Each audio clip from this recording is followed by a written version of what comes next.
Most military experts said Ukraine would need years before its F-16 pilots could fight with real effect.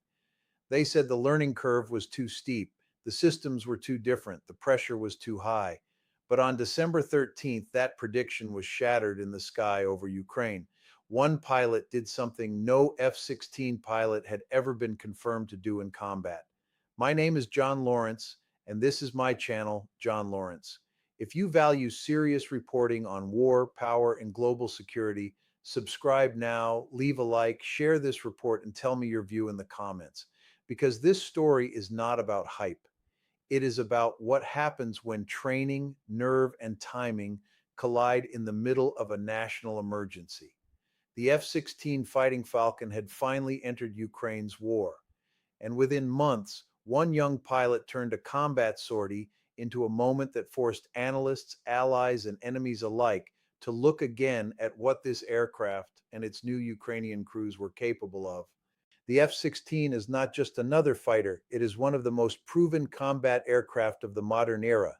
Fast, agile, and built for flexibility, it can defend airspace, strike ground targets, and intercept incoming threats with precision. For Ukraine, that mattered enormously. After years of fighting with aging Soviet-designed aircraft, the arrival of the first F-16s in early August 2024 signaled a major shift. Before that month was over, they had already entered combat. For Kyiv, these jets represented more than technology. They represented survival. They offered a chance to contest the skies more effectively and protect cities from repeated missile attacks. Yet even as the first aircraft arrived, many experts focused less on what the jets could do and more on what Ukraine supposedly could not do with them. Analysts argued that adapting ground forces to systems like HIMARS was one thing, but integrating Western fighters into air combat was far harder. Ukrainian pilots, they said, would need years to master the cockpit, the radar, the weapons, and the tactics. Then December 13th arrived, and those assumptions started to collapse. That morning, Ukraine faced one of the heaviest aerial assaults of the full-scale war. Russia launched a vast strike package designed to overwhelm defenses and spread fear across the country. Nearly 200 drones came in alongside at least 94 cruise missiles launched from air, sea, and land. Kinjal ballistic missiles added another layer of danger. President Volodymyr Zelensky later described the attack as the terrorizing of millions. The targets were clear: critical infrastructure, energy systems, the pressure points of civilian life. Regions across the country came under threat, including Kiev Oblast, Odessa, Vinnytsia, Lviv, Ivano-Frankivsk, and Cherkasy. In those conditions, every interception mattered. Ukrainian forces managed to destroy 81 missiles. Among them were 11 brought down by F-16s. That alone showed the aircraft had already become a serious factor in air defense. But one detail stood above all others. According to Colonel Yuri Inat of the Ukrainian Air Force Command, 6 of those intercepted cruise missiles were destroyed by a single F-16 pilot in one combat sortie, 4 with missiles, 2 with the aircraft cannon. That is where the story moves from impressive to historic. The pilot later recounted the fight to Colonel Ignat. His F-16 was directed toward a cluster of incoming Russian cruise missiles. The onboard systems locked onto a group of 8 targets. There was almost no time to think in abstract terms. The missiles were closing fast. Electronic warfare interference was in the air, trying to confuse and disrupt the engagement. But the F-16's radar held steady. The pilot moved into firing position and launched his first air-to-air missile. Direct hit. One cruise missile was gone. He locked the next target and fired again. Another hit. Another missile disappeared. He stayed focused, suppressing the rush of the moment as more targets pressed forward. Now he was down to his short-range missiles. That meant getting closer, much closer. He brought the aircraft into around 2 miles, a dangerous range against fast incoming cruise missiles. He fired again. One more destroyed. Then the last missile on board went out, and a 4th Russian missile exploded. At that point, many pilots would have broken away. He had already achieved something exceptional. But the mission was not over, and Kiev was still under threat. As he moved out of the engagement area, another threat caught his eye.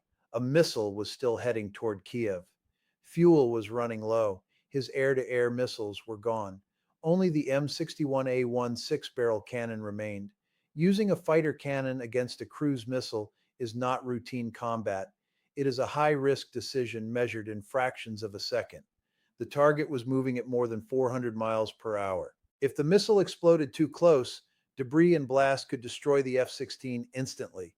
The pilot knew all of that. He also knew he still had one chance to stop it. Training flashed through his mind.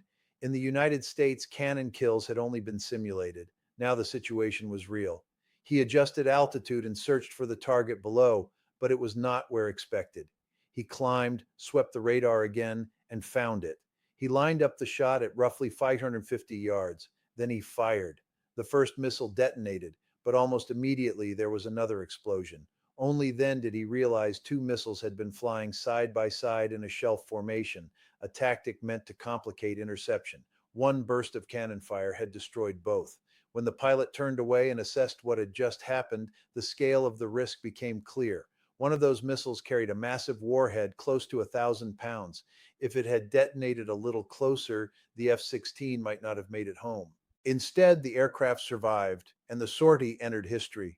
6 enemy cruise missiles destroyed in one mission, 4 with guided missiles, 2 with the gun.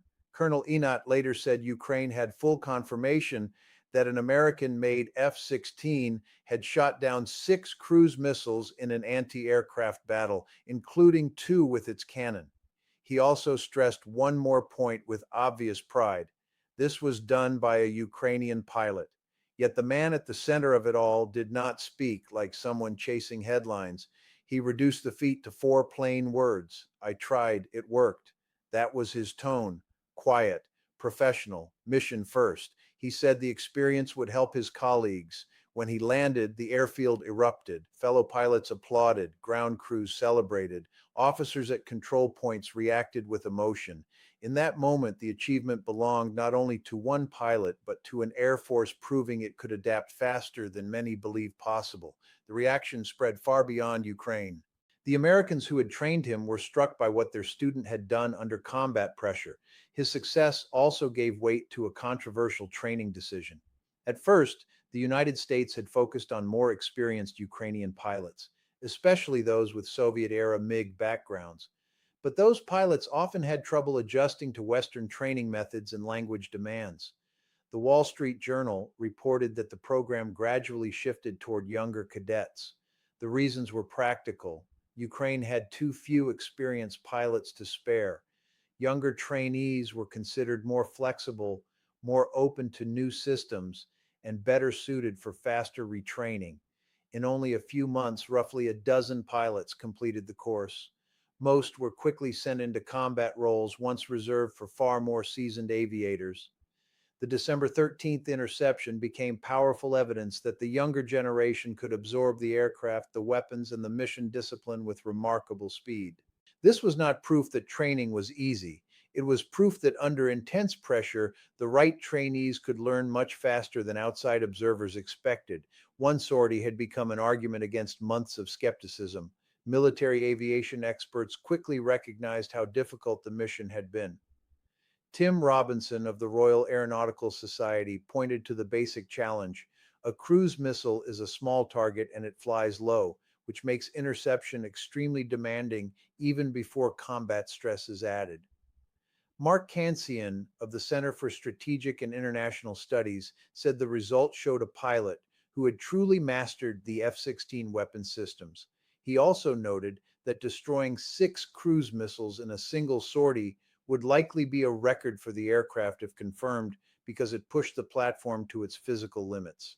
Retired Major General Gordon Skip Davis emphasized another part of the story. Shooting down 2 cruise missiles with aircraft guns, he said, was especially impressive. That kind of engagement requires precision, nerve, and fast judgment. Peter Layton, a former Royal Australian Air Force officer, agreed. He said modern radar helps with tracking, but technology does not remove the hardest part. The pilot still had to close in, hold position, and fire accurately. In other words, this was not a story of machines acting alone. It was a story of human skill, meeting a brief and dangerous opportunity in the sky. Few voices carried more authority on that point than Colonel John Venable, a former U.S. Air Force F-16 pilot with decades of experience.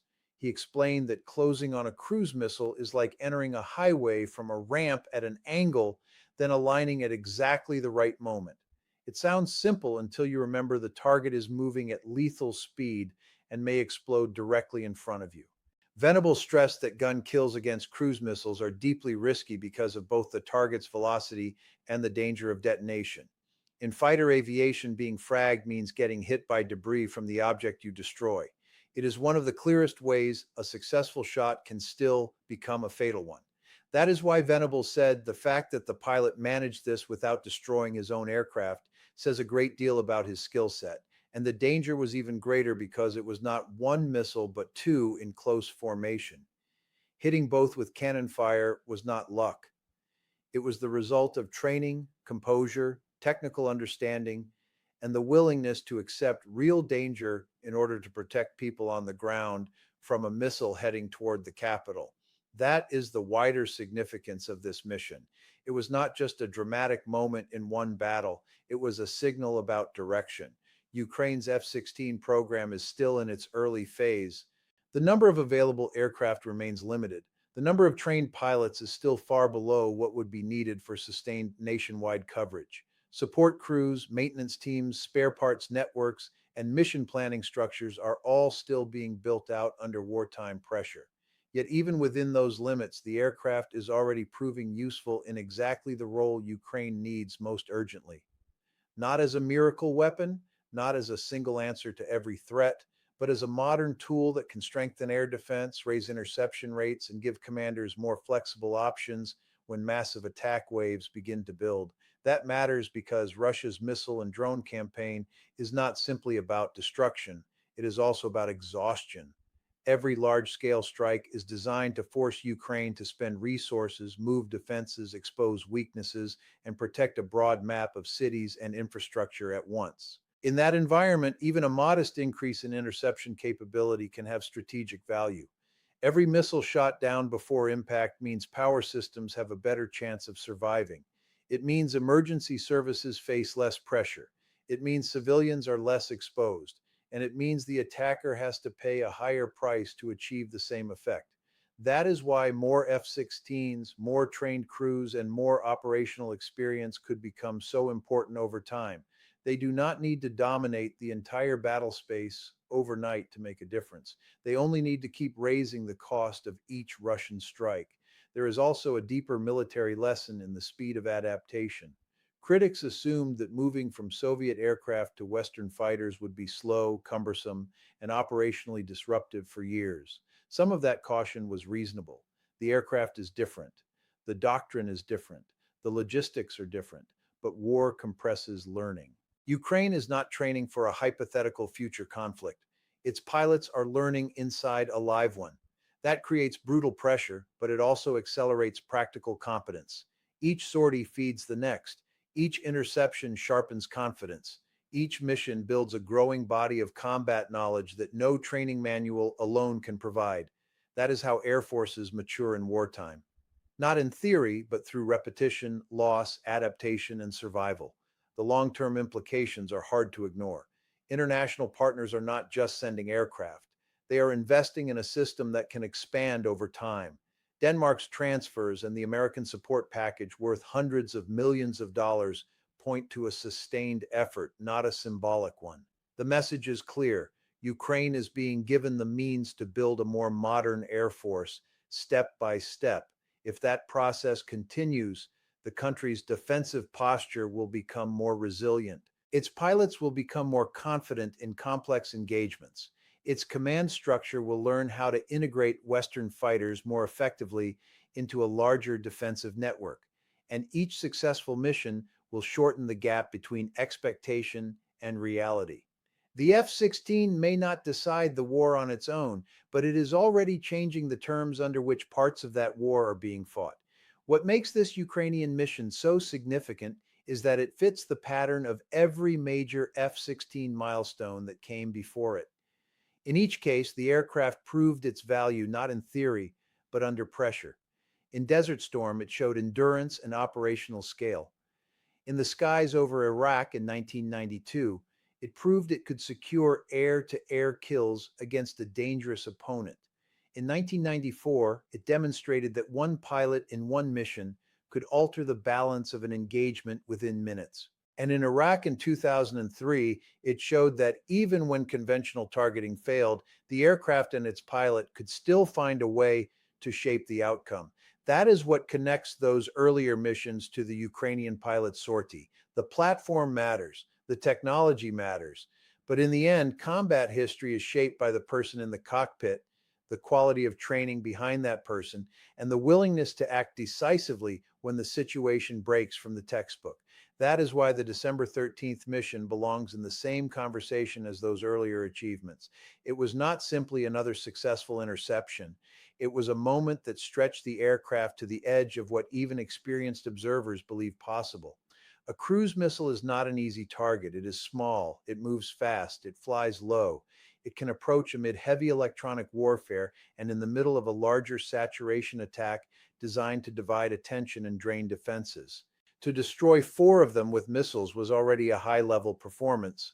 To then press on with the cannon, while low on fuel and out of air to air weapons, moved the mission into rare territory. And when that cannon burst, brought down not one but two missiles flying together, it became something else entirely. It became a record level combat act that may redefine how this aircraft's modern wartime legacy is discussed. For Ukraine, that matters beyond symbolism. It shows that the F-16 is not entering this war as a political gesture or a morale asset alone. It is entering as a real combat system in the hands of pilots who are learning fast, adapting under fire, and beginning to produce results that even veteran air forces would respect. That does not mean every sortie will look like this one. It does not mean the aircraft changes the war by itself. But it does mean the barrier between Ukraine's older Air Force traditions and Western air combat methods is being broken down faster than many thought possible. The legacy of the F-16 was built over decades by pilots in different wars, under different flags, facing very different enemies. Now, that legacy includes Ukrainian airmen defending their cities in the middle of the largest missile war Europe has seen in generations. And if this mission is any indication, they are not just preserving that legacy, they are pushing it into new territory. What happened over Ukraine on December 13th was not only a tactical success, it was a warning to anyone still underestimating the speed of Ukraine's adaptation. A young pilot, retrained on a new aircraft under wartime conditions, entered one of the largest missile attacks of the war and emerged with a combat result that may stand as an F-16 record. He did it while defending cities, power systems, and millions of civilians living under the threat of another long winter strike campaign. That is why this story matters. It is not just about one aircraft or one pilot. It is about a military learning in real time under fire and forcing the world to update its assumptions. If you want more serious reporting like this, subscribe to my channel, John Lawrence. Leave your thoughts in the comments and share this video with others following the war closely. The F-16 has already left its mark on this conflict. The only unanswered question is how many more chapters remain before the next impossible mission becomes real.